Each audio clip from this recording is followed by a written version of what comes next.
ఇవాళ సాయంత్రం 5 గంటలకు ప్రధాని మోదీతో తెలంగాణ సీఎం రేవంత్ రెడ్డి భేటీ కానున్నారు. ఇవాళ సాయంత్రం నీతి ఆయోగ్ సమావేశం ముగిశాక సీఎంలతో ప్రధాని మోదీ భేటీ కానున్నారు. ఆ తర్వాత సాయంత్రం 5:30 గంటలకు కేంద్ర మంత్రి కుమారస్వామితో సీఎం రేవంత్ రెడ్డి భేటీ కానున్నారు. నీతి ఆయోగ్ సమావేశం జరగబోతుంది. ఈ రోజు సాయంత్రం 5:30 కుమారస్వామితో సీఎం రేవంత్ రెడ్డి భేటీ కాబోతున్నారు. సాయంత్రం 5 గంటలకు ప్రధానమంత్రి నరేంద్ర మోదీతో తెలంగాణ సీఎం రేవంత్ రెడ్డి భేటీ అవ్వబోతున్నారు.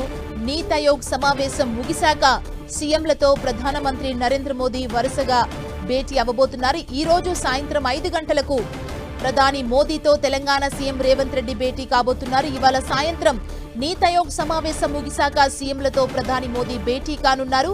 ఆ తర్వాత సాయంత్రం 5:30 గంటలకు కేంద్ర మంత్రి కుమారస్వామితో సీఎం రేవంత్ భేటీ కానున్నారు. నీతి ఆయోగ్ సమావేశానికి సంబంధించి ఆ తర్వాత సీఎంలతో భేటీ అయి మాట్లాడబోతున్నారు. మరింత సమాచారం తెలుసుకుందాం. మా ప్రతినిధి గోపి మనకు అందిస్తారు. గోపి,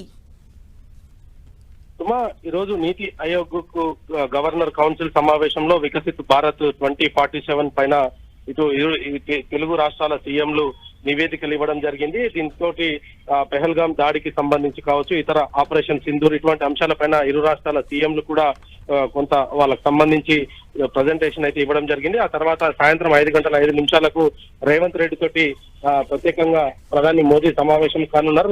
ఈ యొక్క సమావేశం నీతి ఆయోగ్ సమావేశం అనంతరం అన్ని రాష్ట్రాల ముఖ్యమంత్రులతో కూడా ఆయన 5 నిమిషాలు ఒక్కొక్క ముఖ్యమంత్రి తోటి సమయం కేటాయించి వాళ్ళతో మాట్లాడనున్నారు. దీంట్లో భాగంగానే ఎన్డీఏ సంబంధించిన అంశాలు, దానికి ప్రగతికి కూడా చంద్రబాబు నాయుడు ఒక ప్రజెంటేషన్ ఇవ్వడం జరిగింది. రేవంత్ రెడ్డి కూడా ఇటు దేశవ్యాప్తంగా కూడా కులగణనకు సంబంధించి ఇతర అంశాలపైన కూడా ఆయన ప్రజెంటేషన్ ఇచ్చారు. సాయంత్రం ఈ యొక్క భేటీ అనంతరం ప్రధానితోటి భేటీ విషయం, అదేవిధంగా రాష్ట్రానికి రావాల్సిన నిధులు, ఇతర అంశాలపైన కూడా ప్రధానితోటి ఇరు రాష్ట్రాల సీఎంలు చర్చిస్తారు. ఇప్పటికే 2047 విజన్ 2047 దిశగా ఇటు ఆంధ్రప్రదేశ్ అదేవిధంగా తెలంగాణ కూడా 2047 రోల్ మోడల్ గా నిలవాలనుకుంటుంది. దానికి సంబంధించి కూడా ఇప్పటికే కొంత ప్రణాళికతోటి నీతి ఆయోగ్ సమావేశానికి హాజరవ్వడం జరిగింది. దీనికి సంబంధించి కూడా ఈ రోజు సాయంత్రం 5:05 ప్రధానితోటి ప్రత్యేకంగా కూడా ఆయనకు వివరించనున్నారు. పూర్తిగా ఈ రోజంతా కూడా నీతి ఆయోగ్ లోనే ఇరు రాష్ట్రాల సీఎంలు అయితే బిజీగా ఉన్నారు. Thank you Gopi.